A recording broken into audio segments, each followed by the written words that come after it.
Hello, my friends. Now I'm here at the Guangzhou Architecture Expo. This time, we bring you a wide-format wrapping machine.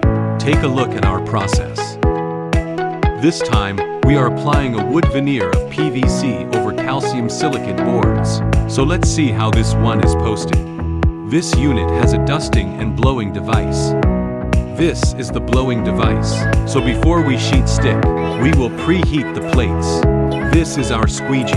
The purpose of the scraper is to scrape the glue on top of the PVC wood finish. This scraper is definitely the most advanced in China. It scrapes the glue even. This is the film release unit for our wood finishes. Our film release unit is with trimming device.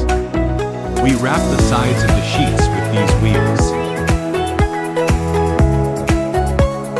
It's quick to post. Stick out the wood finish right away. And then it also serves as an edging. Our boards are available in 600, 900, and 1200 widths. Adjustment for different widths of the board. This piece is mainly used in the wallboard industry is more. Follow me. I'll show you more about the flat lamination process.